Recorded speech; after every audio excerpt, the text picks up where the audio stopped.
Sofia tidak kembali ke rumah. Begitupun dengan Daniel. Hendra pikir keduanya menghabiskan malam di hotel. Dan bukankah ini menjadi progres yang baik untuk hubungan keduanya? Ya, Hendra pikir begitu. Sampai akhirnya Daniel pulang dengan penampilan yang kacau. Dan pria itu pulang sendiri tanpa ada istrinya di sampingnya. "Di mana Nona, Tuan?" tanya Hendra. Tentu saja ia langsung panik. "Mana aku tahu?" ketus Daniel. Dia tak tahu di mana Sofia berada, dan dia tak mau peduli. "Tapi bukankah semalam Nona ikut dengan Tuan? Lalu bagaimana Tuan tidak tahu keberadaan Nona?" Hendra terus memburu dengan pertanyaan. Daniel menyugar rambutnya dengan emosi. Pagi ini moodnya sudah sangat buruk dan Hendra malah memperburuk keadaan itu. "Kalau aku bilang aku tidak tahu, itu artinya aku tidak tahu. Dan bukankah aku sudah memberikannya ponsel? Kau hubungi saja dia dan tanyakan dia ada di mana." Penolakan Melanie membuat Daniel mudah marah. Ia tak mengerti kenapa Melanie menolaknya. Padahal ia tahu wanita itu menginginkannya. Wanita itu merindukannya. Lalu kenapa semua ini terjadi? Hendra pun langsung menghubungi Sofia. Entah apa yang telah terjadi. Ia harap Sofia dalam keadaan baik-baik saja. "Maaf, nomor yang Anda hubungi sedang tidak aktif atau berada di luar jangkauan." Beberapa kali Hendra menghubungi dan selalu operator yang menjawabnya.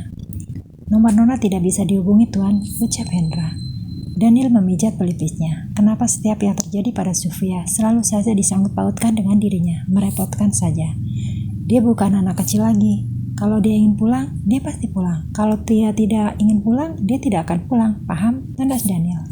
"Tapi Tuan, Andalah yang bersama Nona, dan sekarang Anda ada di sini. Tapi tidak ada Nona." Dan bagaimana bisa Daniel tidak khawatir sementara istrinya tidak ketahui keberadaannya? Daniel menatap tajam sekarang Hendra tanpa menuduhnya menjadi sebab Sofia tidak pulang. Seakan-akan dia seorang kriminal. "Ingat satu hal, Pak Hendra. Tuanmu di sini aku, bukan Sofia," lantang Daniel. Sofia baru saja masuk ke dalam keluarganya, dan gadis itu sudah diperlakukan seperti ratu. Semua orang selalu melebih-lebihkan jika itu berkaitan dengan Sofia. Apalagi ibunya, entah sihir apa yang sudah dipakai oleh Sofia. "Apa kau menuduhku telah melakukan sesuatu pada Sofia? Jangan bodoh, Pak Hendra." Daniel sendiri tidak bodoh. Mana mungkin dia melakukan sesuatu pada Sofia, sementara ibunya berada di pihak gadis itu.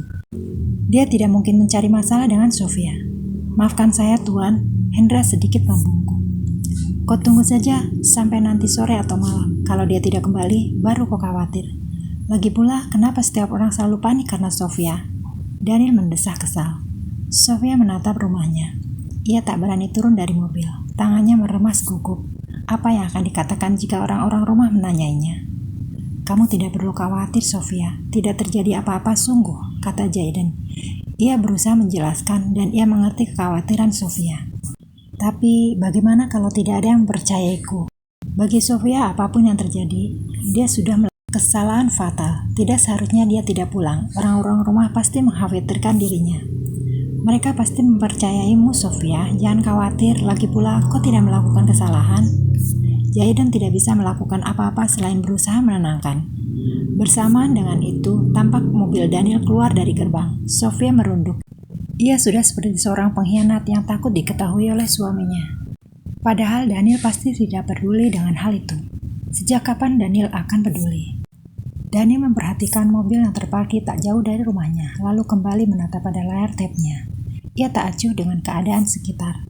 "Hari ini ada meeting dengan perusahaan air group, Tuan."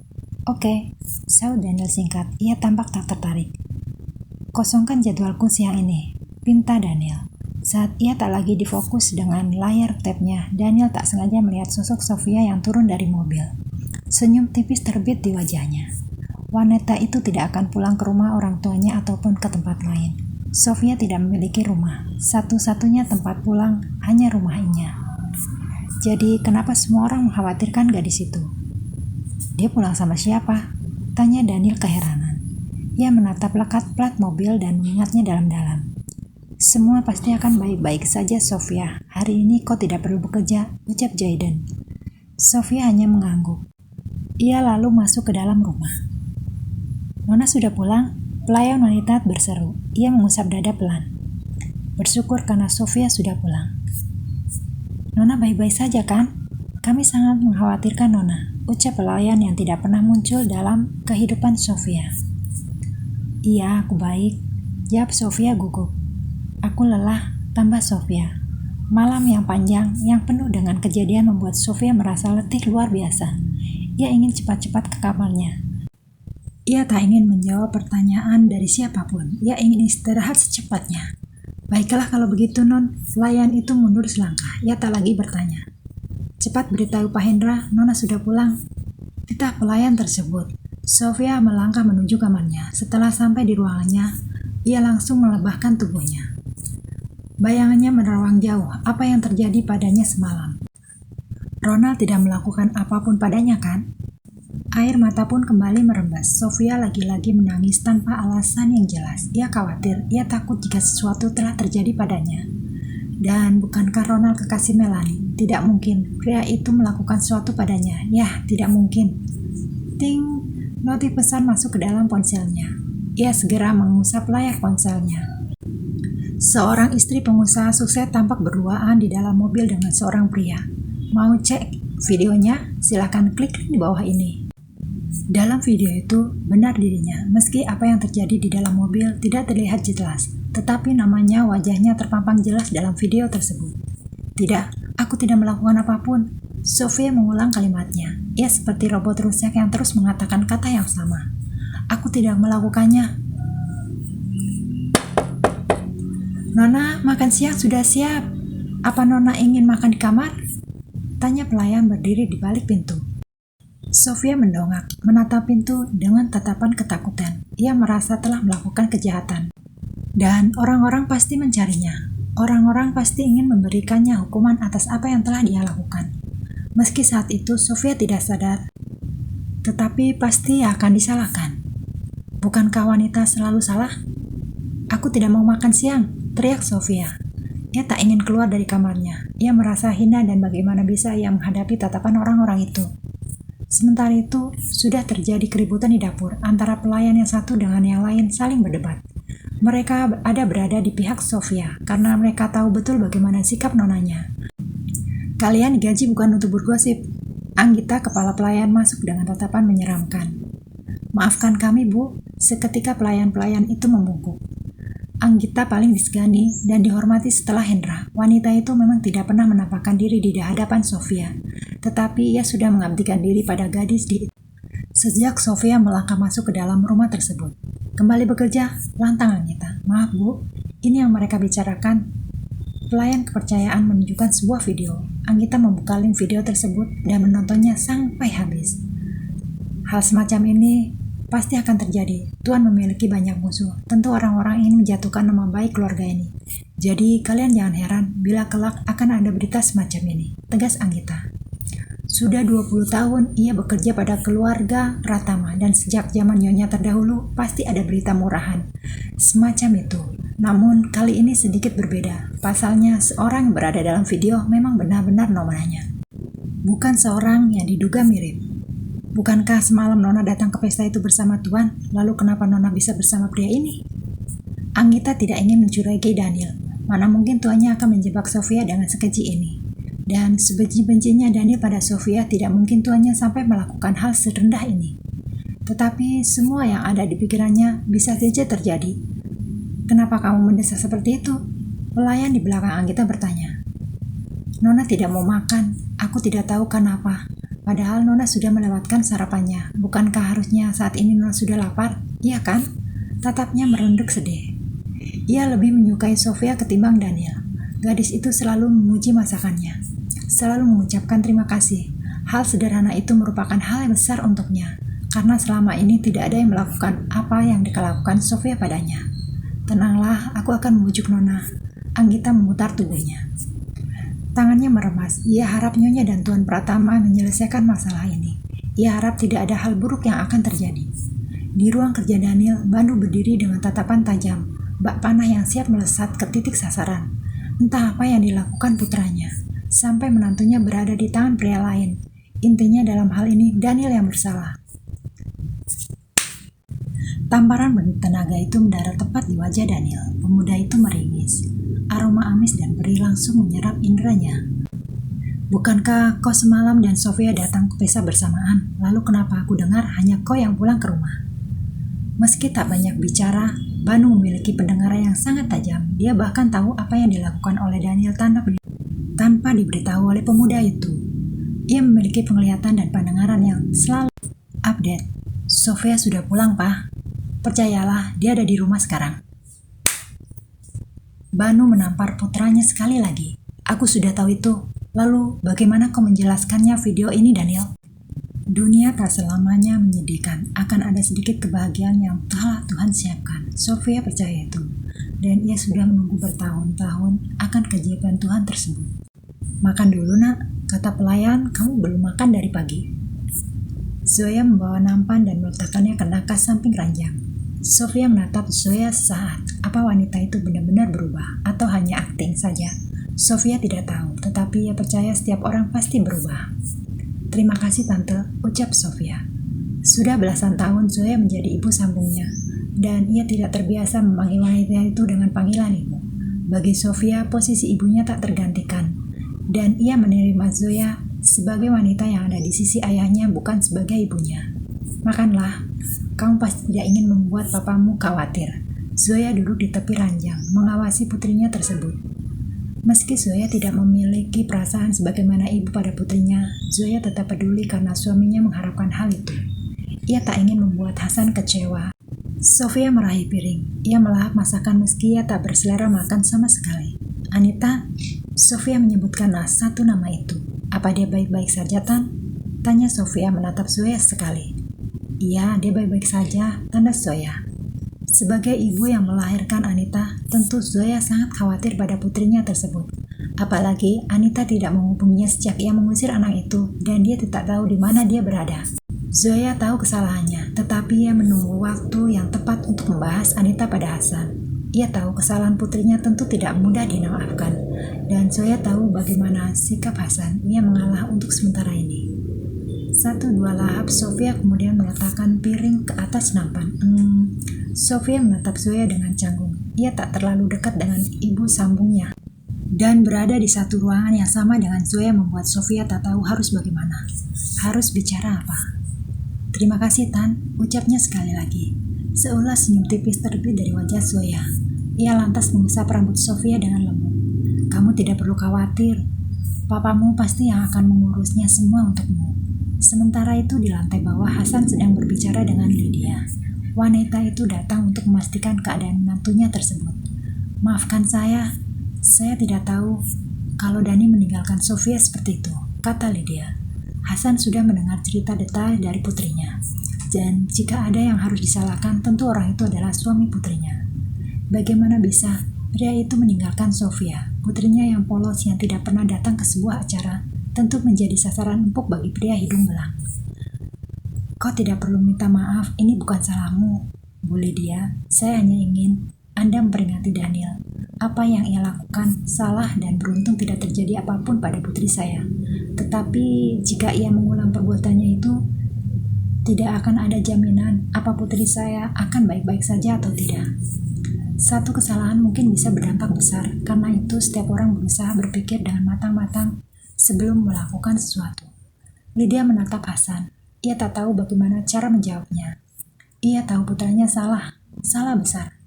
Bagaimana keadaan Sofia? Dia baik-baik saja kan? Tanya Lydia. Sofia hanya shock, tetapi sekarang dia sudah baikan, terang Hasan.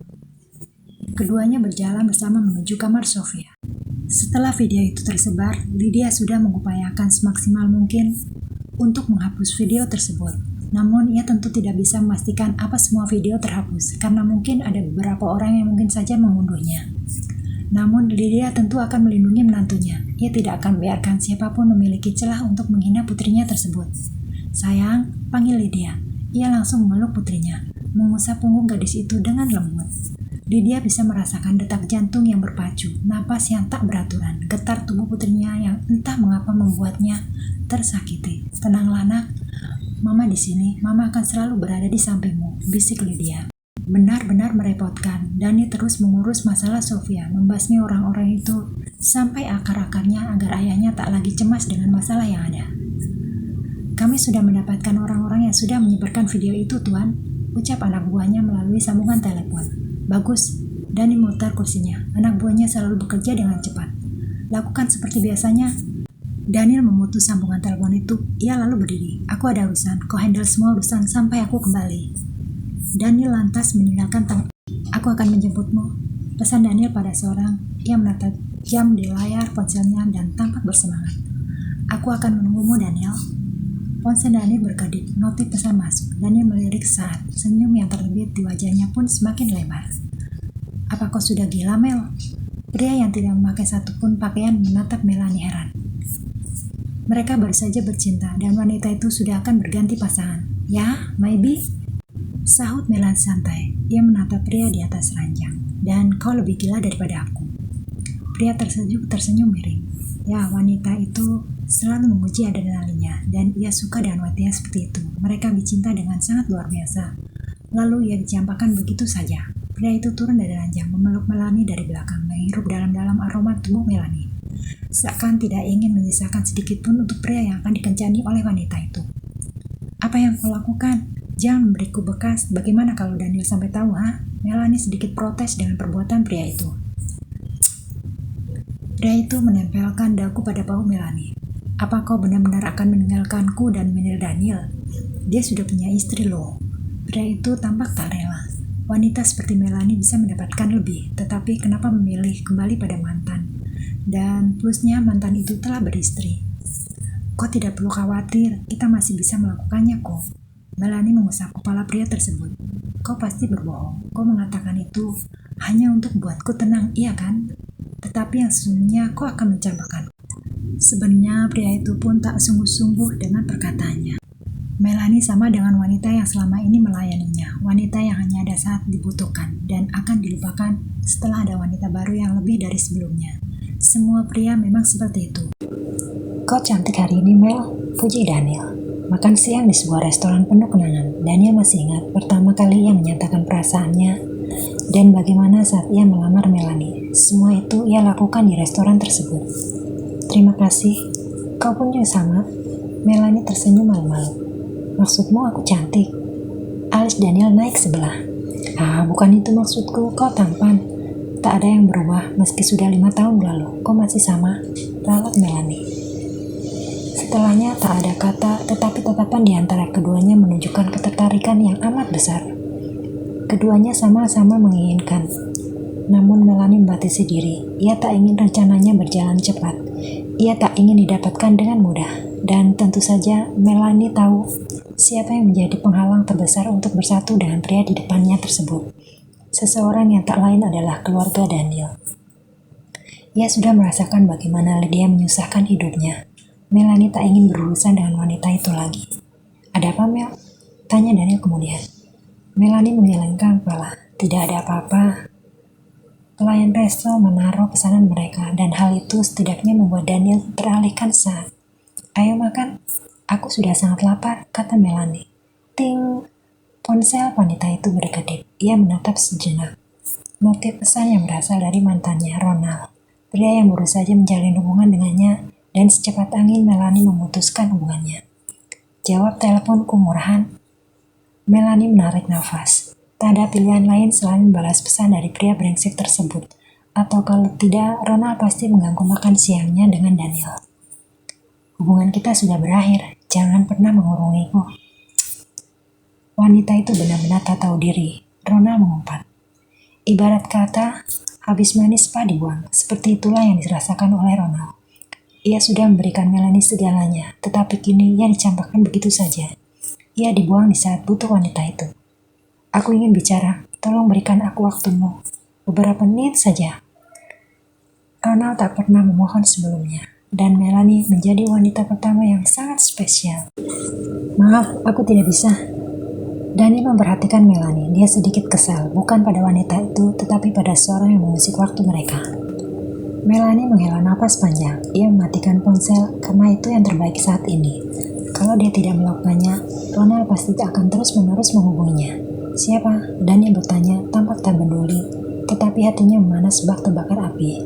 Hanya teman, saut Melanie. Ia malas membicarakan Ronald. Only friend your ex-boyfriend? Tanya Daniel, masih dengan ekspresi tak acuh. My ex-boyfriend, tegas Melanie. Dengan ekspresi tenang, Dani meletakkan sendok dan garpunya. Ia lantas meneguk minuman. Tenggorokannya terasa panas sampai-sampai ia tak bisa menahan diri. Oh, sahut Daniel panjang. Melanie menatap pria tersebut, seutas senyum tercetak di wajahnya. Ia tahu, Daniel cemburu, dan itu membuatnya bernostalgia. Sangat menyenangkan melihat wajah cemburu Daniel, ekspresi tak acuh. Tetapi yang sebenarnya, Daniel menyembunyikan kemarahan dan kekesalan. Sepertinya kau senang melihatku seperti ini, celetuk Daniel dengan nada sedikit geram. Hehe, ya aku senang melihatnya, karena dengan begitu aku tahu perasaanmu masih sama seperti dulu. Daniel terhenti sesaat, melirik Melanie sekilas. Aku tidak benar berubah, kau yang berubah Mel. Sayang, bangunlah. Sentuhan hangat yang membelah pipi membuat Sofia yakin bahwa saat ini dia pasti tengah bermimpi. Bagaimana mungkin Daniel memanggilnya seromantis itu? Sofia mengeliat, matanya tetap terpejam. Daniel mengepalkan tangan. Apa Sofia sengaja menyusahkannya? Sayang, Daniel memanggil dengan emosi tertahan. Kalau tidak ada ibunya, tentu dia tak sudi membangunkan gadis tersebut. Bangun Sofia, ucap Daniel lagi. Namun hasilnya tetap nihil. Gadis itu tetap tidur, dan pun mendekatkan wajah ke telinga Sofia. Hei bodoh, bangun cepat. Apa kamu sedang menguji kesabaranku, hah? Bisik Daniel. Seketika mata Sofia membelalak. Ini baru Daniel. Kedua mata pasangnya saling berhadapan. Daniel menatap dengan tajam. Tampaknya ia sangat kesal pada Sofia. Maafkan aku mas, tadi aku... Tidak apa-apa sayang, cepat bangun. Makan malam udah siap, ucap Daniel. Nada suaranya lemah, tetapi tidak dengan tatapan pria tersebut.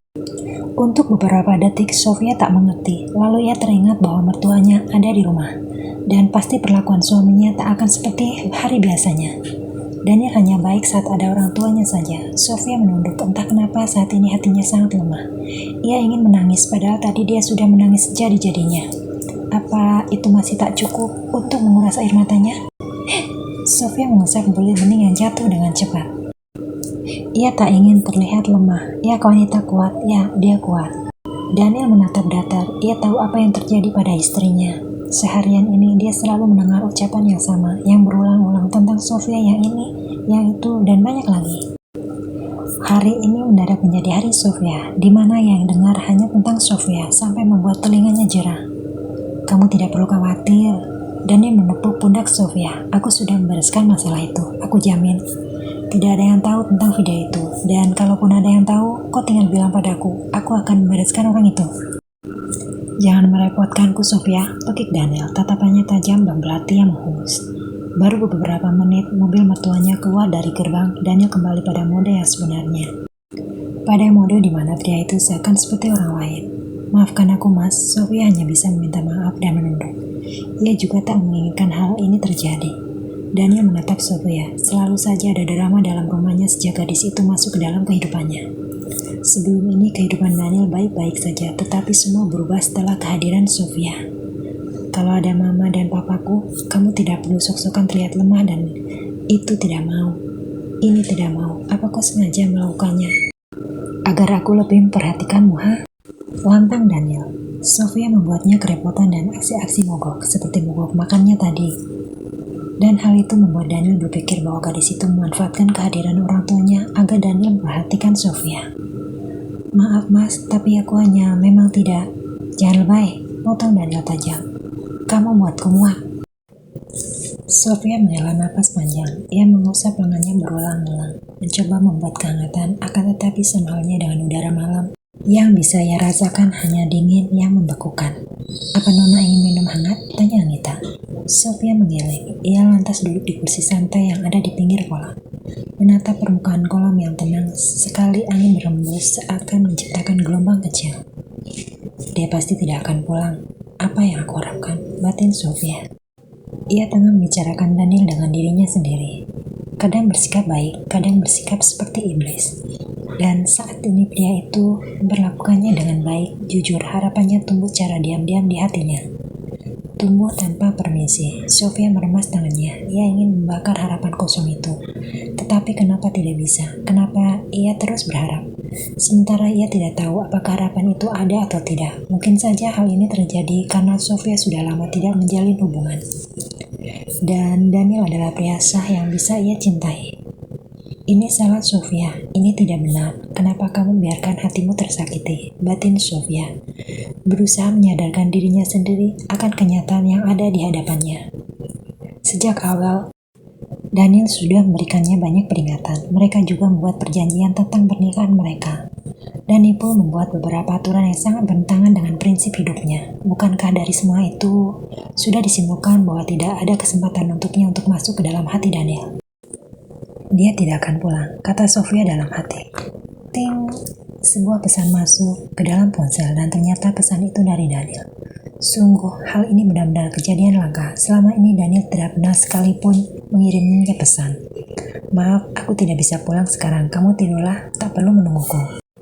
Perhatian yang diberikan oleh Daniel, Sofia tidak bisa mengendalikan hatinya. Ia khawatir jika ini terus-menerus terjadi, maka ia benar-benar jatuh pada perasaan yang tidak ia inginkan. Nona sudah berangkat pagi ini, Tuan, ucap Hendra melalui sambungan telepon. Siapkan 2 orang untuk mengawasi dan menjaganya. Aku tidak mau ada orang yang merendahkan dia karena masalah kemarin, titah Daniel. Tak ada yang tahu apakah ada seorang yang sudah mendownload atau tidak, tetapi yang pasti Daniel berjaga-jaga agar hal buruk tidak menimpa Sofia. Walaupun bisa saja Daniel menutup mata dengan masalah Sofia, namun pria itu tidak akan melakukannya. Melanie sudah bangun sejak panggilan itu dilakukan. Ia tak tahu kalau ternyata Daniel cukup memperhatikan Sofia sampai-sampai menugaskan orang untuk menjaganya. Dan hal ini membuatnya tidak senang. Perasaan cemburu seketika menguasai. Melanie turun dari ranjang, berjalan mendekati Daniel yang menelpon di dekat jendela. Ia langsung memeluk Daniel dari belakang. Daniel miliknya, tak ada yang boleh merebutnya, dan pria itu harus memperhatikan dirinya, hanya dirinya saja. Aku akan pulang setelah ini. Sambungnya telepon terputus. Daniel membalikkan tubuhnya. Ada apa, Mel? Melanie tak menjawab. Ia terus memeluk erat, seakan tidak ingin melepaskan pria itu. Maafkan kalau aku egois, Daniel. Tapi bisakah kau menemaniku sedikit lama lagi? Aku harus menelpon Sofia dulu. Tangan Melanie terkepal, namun ia berusaha sabar. Ia harus mendapatkan Dani dengan pelan. Ia tak ingin menunjukkan sikap buruk di depan mantannya tersebut. Kamu yakin mau bekerja? Dani melontarkan pertanyaannya. Sebelumnya, dia tak pernah melarang Sofia untuk bekerja ataupun keluar rumah. Tetapi untuk beberapa terakhir ini, Dani memberikan larangan-larangan.